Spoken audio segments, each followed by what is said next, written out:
Welcome students, आप सभी का अपने चैनल यस किया में स्टडी में फिर स्वागत है। तो स्टूडेंट्स, इस वीडियो में हम बात करने वाले हैं जो आपकी हिंदी की सीरीज चल रही है गद्यांश का, यानी चैप्टर वाइज चैप्टर आपका गद्यांश पढ़ाया जा रहा है।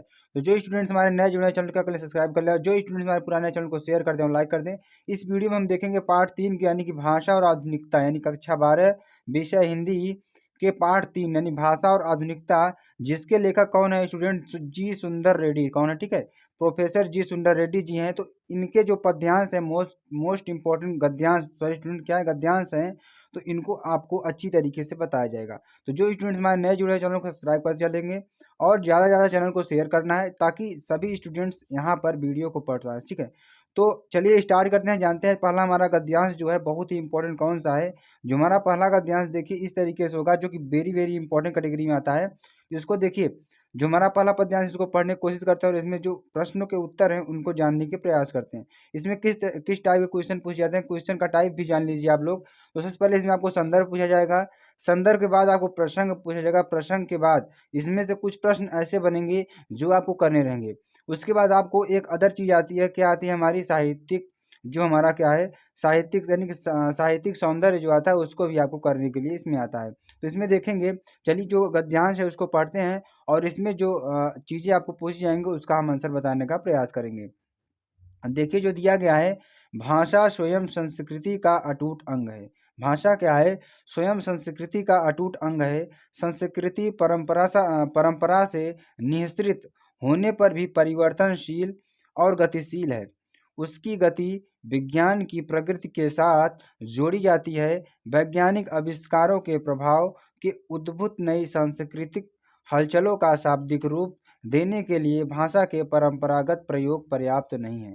तो देखिए जो हमारा ये गद्यांश दिया गया है, अब इस गद्यांश में जो हमारे पहला प्रश्न क्या आता है, संदर्भ लिखने के लिए आता है। आपको संदर्भ पूछा जाएगा कि ये संदर्भ इसका लिखिए। तो संदर्भ देखिए, अच्छी तरीके से संदर्भ लिखने का प्रयास करेंगे और आप जानेंगे कि संदर्भ कैसे लिखा जाएगा। ठीक है, तो यहाँ पे देखेंगे संदर्भ लिखने के लिए, तो संदर्भ देखिए क्या है कि प्रस्तुत गद्यांश हमारी पाठ्य पुस्तक, जो गद्यांश दिया गया है वह हमारी पाठ्य पुस्तक गद्य गरिमा में, ठीक है, किसमें? गद्य गरिमा में संकलित संकलित प्रोफेसर जी सुंदर रेड्डी, ठीक है, प्रोफेसर जी सुंदर रेड्डी द्वारा लिखित भाषा और आधुनिकता, ठीक है, भाषा और आधुनिकता नामक निबंध से लिया गया है। ठीक है, आपको अच्छी तरीके से समझ में आएगा स्टूडेंट्स। एक बार लाइक कर दीजिए, कमेंट कर दीजिए। और इसका पीडीएफ अगर आपको पाना है तो कहाँ पे मिलेगी? इसका अगर पीडीएफ पाना है, फ्री ऑफ कॉस्ट आपको पाना है, तो आप एसकेएम स्टडी का जो आपका टेलीग्राम चैनल है, टेलीग्राम चैनल पर जा करके वहाँ से इसकी पीडीएफ आप लोग डाउनलोड करके फ्री ऑफ कॉस्ट पढ़ सकते हैं। कोई आपको इसका पैसा नहीं देना पड़ेगा। आपके लिए इतनी मेहनत की जा रही है, आप लोग बस चैनल को शेयर करते चलिए, लाइक करते चलिए और कमेंट करते चलिए और ज़्यादा से ज़्यादा शेयर करिए ताकि ज़्यादा से ज़्यादा स्टूडेंट तक पहुँच सके। चलिए आगे देखते हैं, आगे इसमें प्रश्न की बात करते हैं, प्रश्न को पढ़ते हैं और अच्छी तरीके से समझने का प्रयास करते हैं। तो देखिए इसमें जो प्रसंग दिया गया है, प्रसंग से हम क्या समझ पाते हैं इसमें कि जो हमारा रेखांकित अंश है इसमें क्या चीज़ें एक्चुअल में कही गई हैं। तो प्रसंग अगर पढ़ लेते हैं तो इसमें सारी चीज़ें हमें कन्फर्म हो जाती हैं कि इसमें क्या चीज़ें पूछी गई हैं। देखिए प्रसंग पढ़ते हैं, प्रसंग में क्या कहा है कि प्रस्तुत गद्यांश में, जो हमारा गद्यांश दिया गया है, प्रस्तुत गद्यांश में लेखक ने किसकी बात की है? संस्कृति के विकास में, ठीक है, संस्कृति के विकास में भाषा के महत्व को प्रतिपादित किया है। किसमें? संस्कृति के विकास में जो भाषा का रोल होता है, भाषा का जो भूमिका होती है उसको इसमें पिरोया गया है। तो आपको बस प्रसंग पढ़ना है और अच्छी तरीके से उसकी व्याख्या करनी है। तो देखिए जो पहला प्रश्न में आएगा, रेखांकित अंश की व्याख्या करें। इसके बाद जो प्रश्न आता है, क्या आता है? रेखांकित अंश की व्याख्या करें। चलिए रेखांकित अंश की व्याख्या करके आपको बताते हैं कि इस जो गद्यांश दिया गया है, इस गद्यांश में क्या चीज़ें दी गई हैं। तो देखेंगे रेखांकित अंश की व्याख्या करेंगे और देखेंगे इसमें, तो यहाँ पे देखेंगे कुछ इस तरीके से आप दिख रहा होगा। तो देखेंगे प्रस्तुत गद्यांश के माध्यम से, ठीक है, प्रस्तुत गद्यांश के माध्यम से लेखक कहना चाहता है कि, क्या कहना चाहता है लेखक उसको भी जानेंगे कि किसी भी संस्कृति का महत्वपूर्ण अंग नहीं है। ठीक है, कि किसी भी, यानी जो भाषा है, कि भाषा जो हमारी है, भाषा किसी भी संस्कृति का महत्वपूर्ण अंग नहीं है। लेखक क्या कहना चाहता है कि जो हमारी भाषा होती है किसी भी संस्कृति का महत्वपूर्ण अंग नहीं है। अभिव्यक्ति का माध्यम होने के कारण, यानी कि अपने आप को प्रदर्शित करने का जो माध्यम है हमारी क्या होती है? भाषा होती है। तो के कारण भाषा की भूमिका अत्यधिक महत्वपूर्ण हो जाती है। यानी कि अभिव्यक्ति, हम क्या हैं, क्या करते हैं, किस धर्म से बिलोंग करते हैं, सारी चीज़ें आपको पहचानने के लिए हमें भाषा की क्या होती है? आवश्यकता होती है। इसके अलावा और क्या कह रहा है कि संस्कृति का इसमें कोई महत्वपूर्ण अंग नहीं है जो भाषा है, ठीक है। अब आगे चलते हैं, आगे इसमें जानने का प्रयास करते हैं। और क्या कहा है कि भाषा का निर्माण, जो भाषा का निर्माण होता है समाज द्वारा किया जाता है। यानी कि कहीं पर भाषा कुछ बोली जाती है, कहीं पर भाषा कुछ बोली है, तो उसका जो निर्माण होता है वो समाज के अनुसार होता है, ठीक है। तो यहाँ पे देखेंगे कि अतः समाज द्वारा निर्मित संस्कृति एवं भाषा भी परिवर्तनशील है। जिस प्रकार से समाज में हमारे संस्कृति परिवर्तनशील है, उसी प्रकार भाषा के भी परिवर्तनशील होना लाजमी है। तो आप लोग ये समझ गए होंगे, अच्छी तरीके से आप लोग को जान गए होंगे। अब देखेंगे आगे क्या है कि परंपराएं, रीतियां, मूल्य आदि के परिवर्तित होने के साथ साथ संस्कृति एवं भाषा भी परिवर्तित होती है। यानी कि अगर परंपरा, रीतियां, मूल्य आदि के परिवर्तित होने के साथ साथ जो हमारी संस्कृति जो साथ साथ एवं भाषा भी है, जो संस्कृति एवं भाषा भी हमारी क्या होती है, परिवर्तित होती है। यहाँ तक आपको समझ में आ गया होगा। तो भाषा में होने वाले परिवर्तन का संबंध विज्ञान की प्रगति के साथ भी है। यानी विज्ञान की प्रगति के साथ भी भाषा में होने वाले उसका संबंध भी उसके साथ है। अब आगे चलते हैं, इसको साहित्यिक सौंदर्य की बात करते हैं। साहित्यिक सौंदर्य को समझते हैं और अच्छी तरीके से जानने का प्रयास करते हैं कि साहित्यिक सौंदर्य में क्या चीज़ें आ सकती हैं। देखिए साहित्यिक सौंदर्य में इसमें क्या चीज़ें होती हैं कि इसमें जो हमारा एक पर्टिकुलर क्या होता है, जो हमारा गद्यांश दिया गया है, इसमें जान पाते हैं कि इसमें किस प्रकार की भाषा का उपयोग किया गया है, कौन सी इसमें शैली है, इसमें शब्द शक्ति क्या है, सारी चीज़ें इसमें हमको जानकारी होती है। देखिए इसमें साहित्य सौंदर्य में बात करेंगे, सबसे पहले भाषा की बात करेंगे। तो यहाँ भाषा की बात करेंगे तो भाषा देखिए हमारी परिमार्जित एवं प्रवाहपूर्ण खड़ी बोली है। जो भाषा हमारी होती है वह परिमार्जित एवं प्रवाहपूर्ण खड़ी बोली है इसमें, ठीक है। आगे चलते हैं, शैली की बात करते हैं। शैली में देखिए क्या कहा गया है, शैली हमारा होगा विवेचनात्मक तथा विचारात्मक शैली होगी।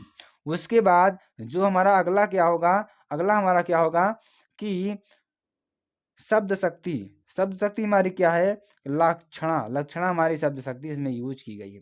तो आपको अच्छी तरीके से समझ में आ गया होगा स्टूडेंट्स। आप चैनल को लाइक कर चलिए, शेयर कर चलिए, कमेंट कर चलिए। आपको अच्छी तरीके से बताने का प्रयास किया जा रहा है ताकि सारी चीज़ें आपको क्लियर हो सकें। आप लोग स्टूडेंट्स चैनल को जितना ज़्यादा शेयर करेंगे उतने ज़्यादा स्टूडेंट जुड़ेंगे और अच्छी से अपनी पढ़ाई कर सकेंगे। तो स्टूडेंट्स आपको क्या करना है, चैनल को लाइक कर देना है, सब्सक्राइब कर देना है और शेयर कर देना है। अगर इसका पीडीएफ आपको पाना है तो एसकेएम स्टडी के टेलीग्राम चैनल पर जा करके इसका पीडीएफ भी आप प्राप्त करके पढ़ सकते हैं, ठीक है। चलिए आगे चलते हैं। आगे इसमें जो प्रश्न दिया गया है उन प्रश्नों को भी पढ़ने का प्रयास करते हैं और अच्छी तरीके से आपको समझाने का प्रयास करते हैं। जो भी चीज़ें हैं इसमें क्लियर रहें। आपको एक पर्टिकुलर सीरीज दी रही है, अभी गद्यांश चल रहा है, आगे पद्यांश चलेगा।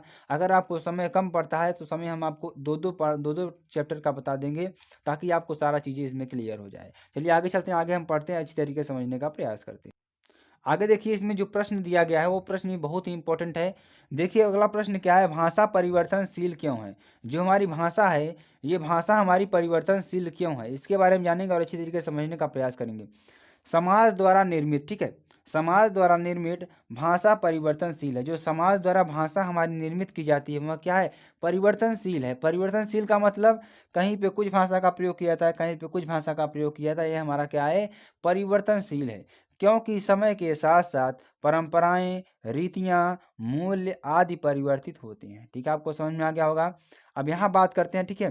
अब आगे हम बात करते हैं, अच्छी तरीके से समझने का प्रयास करते हैं, आपको बताने का भी प्रयास करते हैं और सारी चीज़ें इसमें क्लियर कर देंगे कि आपको क्या चीज़ें इसमें पढ़नी है, क्या चीज़ें नहीं पढ़नी है, ठीक है।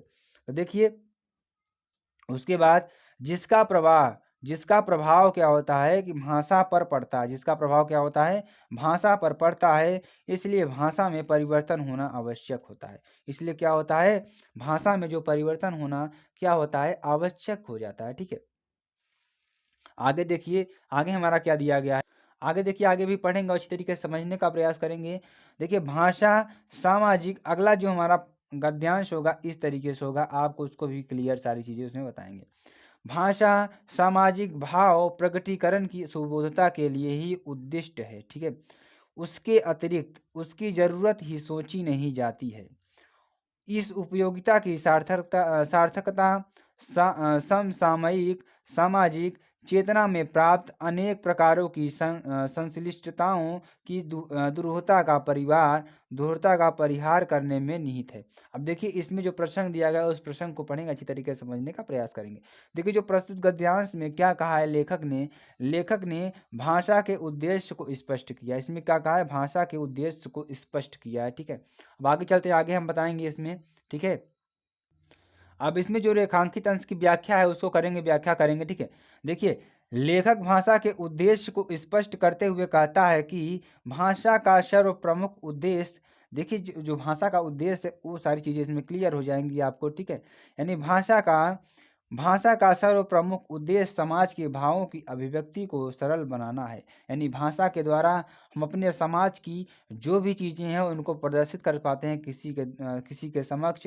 उसके बाद अर्थात समाज में लोगों के भावों और विचारों को सरल से एक दूसरे तक पहुंचाना है। ठीक है, यानी सरलता से आसानी से एक दूसरे तक क्या है, पहुंचाना है। आगे हम पढ़ते हैं, देखिए उसके बाद इसके अलावा भाषा की अन्य कोई आवश्यकता अनुभव नहीं की जा सकती। इसके अलावा क्या होता है कि भाषा की कोई अन्य कोई आवश्यकता अनुभव नहीं की जा सकती है, अर्थात भाषा का समाज में अन्य कोई उपयोग नहीं है। भाषा का समाज में और कोई अन्य उपयोग नहीं है। आगे चलते हैं, आगे देखते हैं इसमें जो प्रश्न है उस प्रश्न का उत्तर भी जानेंगे।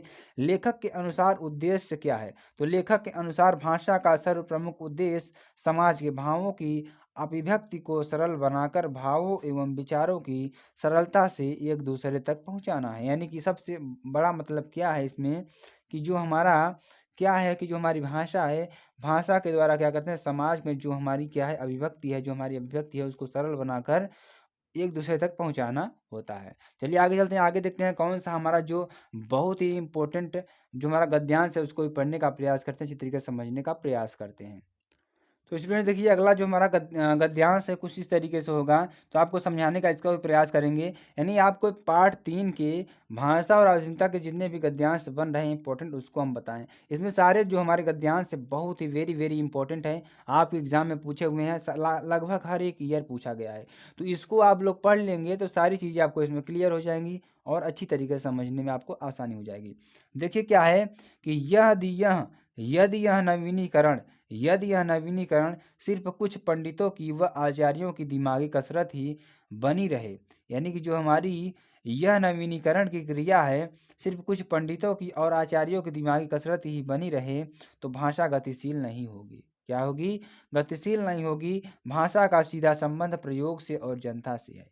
देखिए भाषा का जो सीधा संबंध होता है वह जनता से होता है और उसके प्रयोग से होता है कि हम भाषा का उपयोग कर रहे हैं कि नहीं कर रहे हैं। अब देखिए प्रसंग की बात करते हैं, प्रसंग में आपको अच्छी तरीके से सब सारी चीज़ें क्लियर हो जाएंगी और आपको सारी चीज़ें इसमें डिस्कस हो जाएंगी। ठीक है, इसमें लेखक ने नए विचारों व नए खोज पर बल दिया है। क्या दिया है?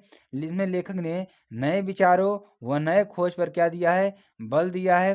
रेखांकित अंश की अब व्याख्या करेंगे और अच्छी तरीके से हम समझने का प्रयास करेंगे कि इसमें एक्चुअल में क्या चीज़ें कही गई हैं। देखिए क्या है कि लेखक ने कहा है कि यानी किसी संस्कृति में होने वाले परिवर्तन, विज्ञान में होने वाले परिवर्तन के अनुसार भाषा में भी परिवर्तन भी आवश्यक हो जाता है। इसमें क्या कहा है कि अगर आपके क्या है विज्ञान में परिवर्तन होता है और आपकी अगर भाषा में परिवर्तन, संस्कृति में परिवर्तन होता है तो आपकी भाषा में जो परिवर्तन होना है अभी आवश्यक हो जाता है।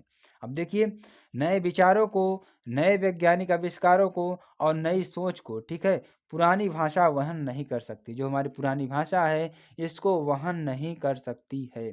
चलिए आगे देखते हैं, आगे इसमें पढ़ेंगे और अच्छी तरीके से जानेंगे। इसमें जो प्रश्न पूछे जाते हैं प्रश्नों को भी अच्छी तरीके से समझने का प्रयास करेंगे। अब देखिए जो अगला प्रश्न है बहुत ही इंपॉर्टेंट प्रश्न है, आपके एग्जाम में बार बार पूछा गया है कि कुठाराघात का आशय स्पष्ट कीजिए। कुठाराघात से आपका क्या आशय है उसको स्पष्ट करना है। तो देखिए कुठाराघात का आशय है, कुठाराघात का आशय है बहुत हानि पहुंचाने वाला कार्य। क्या होता है? बहुत हानि पहुंचाने वाला कार्य। प्रस्तुत गद्यांश में कुठाराघात शब्द का प्रयोग भाषा का उद्देश्य के संदर्भ में हुआ है। किसके? भाषा के उद्देश्य के संबंध में हुआ है। तो स्टूडेंट्स आपको यहाँ वीडियो कैसी लगी आप कमेंट कर जरूर बताइएगा और आपको किस टॉपिक पर ज़्यादा वीडियो चाहिए उसको भी आपको बता दीजिएगा। सारी पीडीएफ्स आपकी पहुंच गई हैं और आप लोग वहां से जा करके पढ़ सकते हैं। तो 2-3 दिन की पीडीएफ जो हमारी जितनी थी सारी आज अपलोड अपलोड कर दी गई है और अच्छी तरीके से उसको पढ़ लीजिएगा। तो स्टूडेंट्स आपको अगर पीडीएफ कहाँ से मिलेगी, लिंक डिस्क्रिप्शन में आपको मिल जाएगा, एसकेएम स्टडी टेलीग्राम चैनल पर आपको मिल जाएगी। और उस चैनल को भी आपको सब्सक्राइब करना है, टेलीग्राम को भी सब्सक्राइब करना है, ताकि आपको सारी जैसे ही आपको यहाँ पे अपलोड की जाती हैं सारी पीडीएफ्स आपको पहुँच जाए। तो स्टूडेंट फिर मिलते हैं नेक्स्ट वीडियो में नए टॉपिक के साथ, नए जोश के साथ। जय हिंद, जय भारत।